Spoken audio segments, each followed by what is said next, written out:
listener production.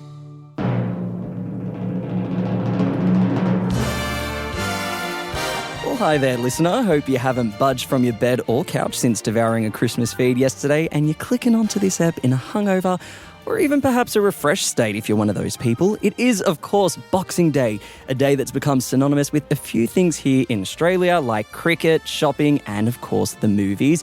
Now, the man sitting opposite me is an expert on two of those things, but we're going to be drilling down on just one of them in this episode. Of course, it's cricket.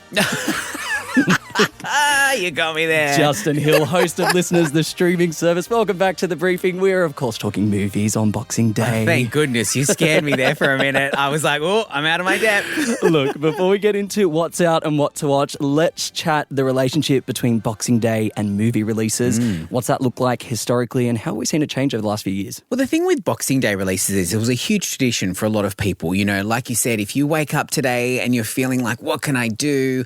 The number one thing that a lot of people, particularly in the warmer states, would do is they'd go to a nice air-conditioned movie cinema and watch a new release that has dropped on Boxing Day. And there are a few that are coming out specifically on Boxing Day this year. But it is very different in 2025 and it has been since COVID, mostly due to the streamers coming into the market. We've got streaming original movies that are on platform now that also are coming out. Like Netflix have got, the second part of Stranger Things coming out on Boxing Day this year. And then they're also doing the final installment on New Year's Day. So they're kind of like going into that territory of, well, if we can encourage people to stay at home, which is probably where they might like to stay, then why would we not take their money instead of allowing the cinemas to take it? So traditionally we see like this time of the year around, being like $1 billion sort of like sales for movie tickets. It dropped off a lot in the last couple of years, but it is expected to return to $1 billion in 2025. Well, I wonder, do you even think it's worth going to the cinemas on a day like today? Because I'm thinking about me. I couldn't think of anything worse than being in a shopping centre on Boxing Day when all those sales are running and then trying to line up for a movie. Like, is it even worth it? Why are people being pulled into the cinemas today, I guess? This is the thing. I love being in the shopping centre when the sales run. I love that craziness. Well, I did say shopping and movies are the two that you're across. No cricket. I don't love the lining up, but then also too, I would think to myself, I wonder just how many people are going to the movies and I wonder if you could pick a time when it wasn't so busy because I feel like, by the time people move around, lunchtime's going to be pretty busy, evenings are going to be pretty busy. And also too, if you don't have aircon like me, then it's a great place to spend, 2+ hours on a very hot day. Well, what are the movies that are pulling you or what are the movies that, the big production houses think are going to get people to the cinemas today, Boxing Day? What are the big releases out? Well, we've got some releases that are coming out today, and that includes The Housemaid, which is Sydney Sweeney's new film with Amanda Seyfried. Hey. This one is based off a book which is very popular by an author by the name of Frida McFadden. It's very twisty-turny. It's very kind of like you have no idea what's going to happen next. The premise is that it's about a girl who is a housemaid and she goes to a rich family and applies for a job because she just is desperate. But then you start to realise as the movie goes on that not everyone is sort of like portraying who they really are. Okay. And then it gets really dramatic at the end. So, just like a really great film to go and see. Also, Anaconda, hilarious if you're looking for a laugh today. Jack Black and Paul Rudd. Now, this one is a meta sequel. So it is a remake about the original Anaconda movie from 1997. It's so silly. You really pulled through on that description. I saw your thinking gears turning. You actually did a good job there. Was literally thinking. So if you remember the original Anaconda movie, this is Jack Black going out as his character and they're remaking that film, but then all of a sudden they actually are being hunted by the anaconda. Love it. Hilarious. Yep. Something for the kids in the family. There's a new SpongeBob movie out. Oh, really? Yes. Okay. It's called The SpongeBob Movie Search for SquarePants. Sure. Why not? And also Rental Family as well, which is probably a more serious one. Brendan Fraser plays a role. This one requires a bit of brain power as well. He plays an American actor who goes to Japan and gets a job as a stand-in stranger for people. So the Why situation, would one need a I know. stand-in stranger? So the situation in the trailer is that there's a single mother with a daughter, and she needs someone to come into her life to pretend to be her daughter's father. Oh. So he gets these gigs where essentially it's an acting role. Yeah. So he goes in, but then obviously what happens is he gets emotionally involved and he can't remove himself. And it looks really good. I think people are a little going to bit bodyguard-esque, perhaps. Yes. Maybe. All right, let's talk the streamers. This is going to be my bread and butter.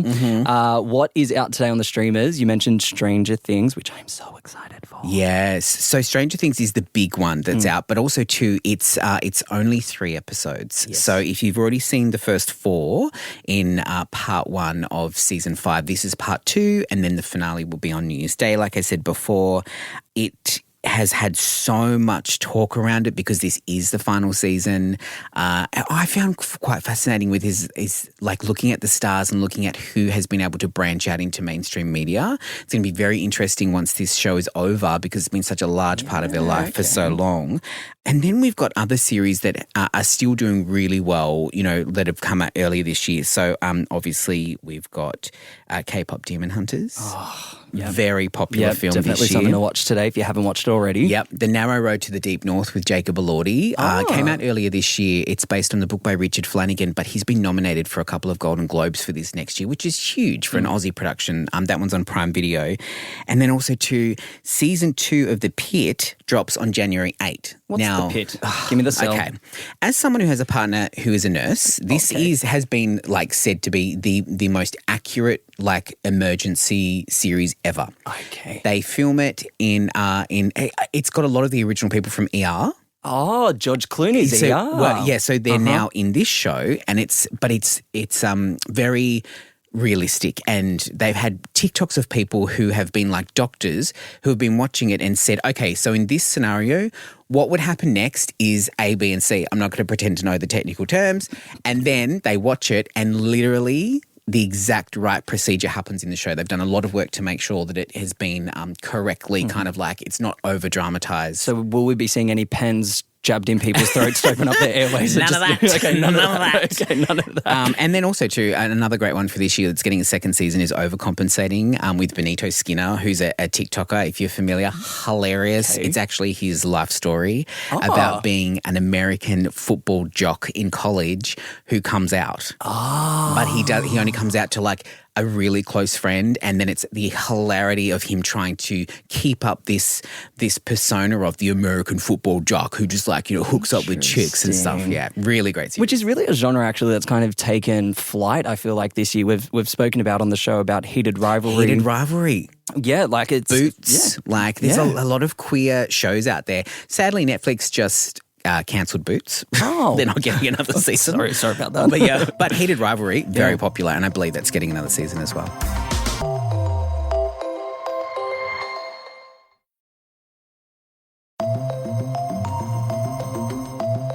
All right, so we've done the popular ones. Now let's talk. This is my favourite part of this episode. no. Let's talk the flops. There were a lot of releases this year. Yeah. There were a lot of films we spoke about this year.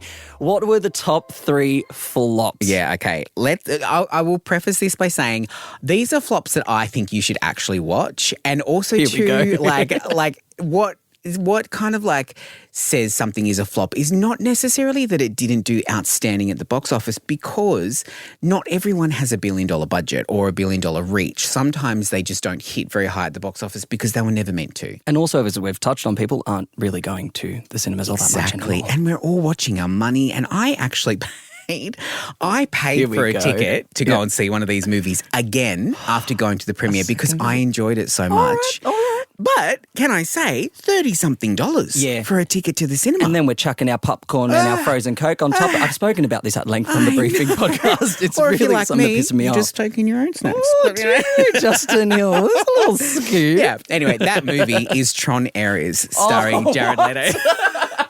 I The build up really for this, Justin, was enjoyed it. ridiculous. No, I loved that film Okay. because, and it's not Jared Leto's performance or even really the story, it was just visually and the soundtrack. And because I loved Tron Legacy as well, I mean, the original film I've watched, didn't love that as much, but like with Tron Ares, I thought it was a great movie. And Okay. but I do think that Jared Leto just has a bit of a poison touch with whatever film he's in, unfortunately, which is the response from a lot of people.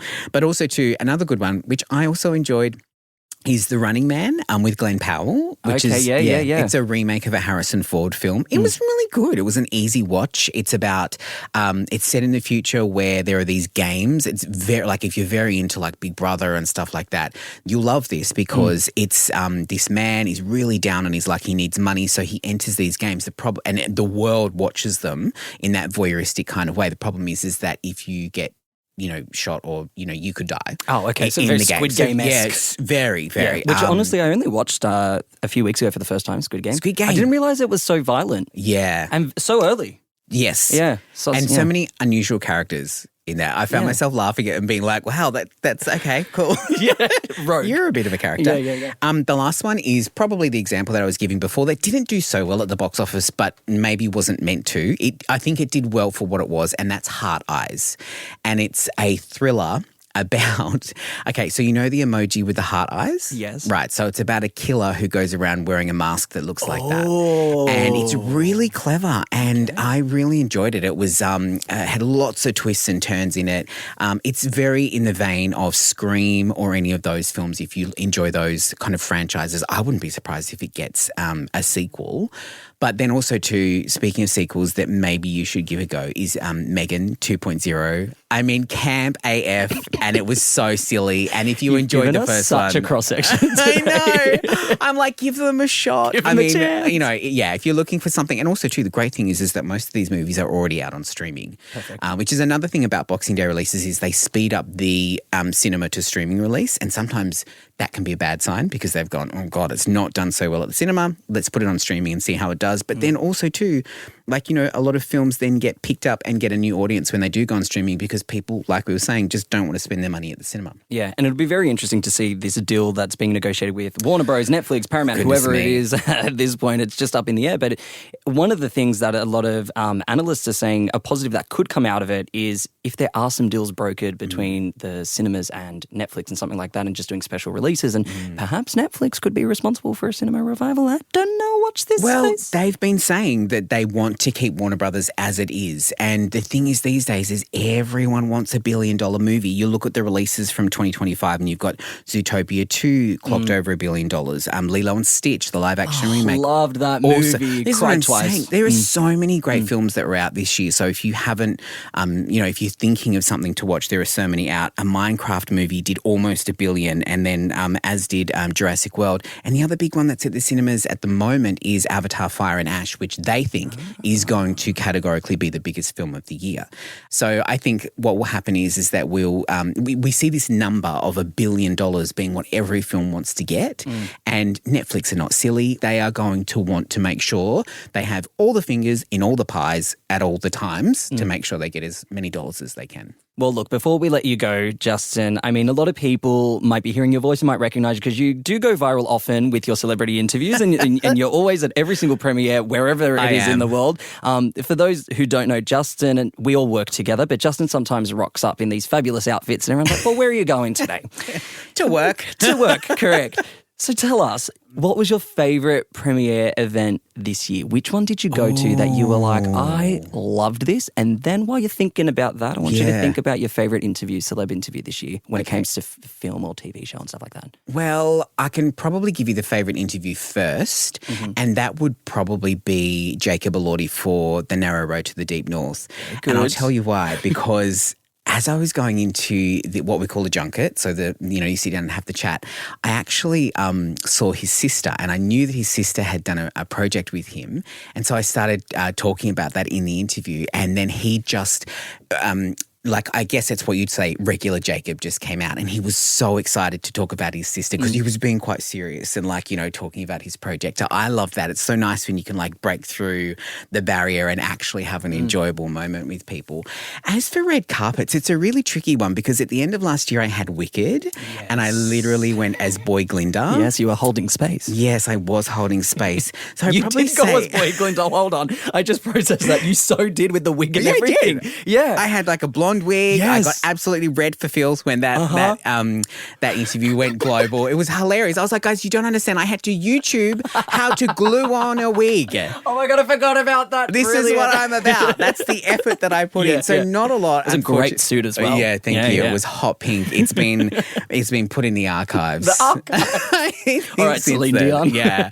But even though it was a bit of a bomb film, I would probably say my outfit to the Snow White premiere was also very cool. I went as the evil queen, but a boy version. I do love doing that. A bit of gender tomfoolery going on at times. Brilliant stuff. Well, Justin Hill, thanks for joining us again on The Briefing. And briefers, you have a long list of things to watch today. Get around it. That is it for this episode of The Briefing. Happy Boxing Day, legends, and I'll catch you soon.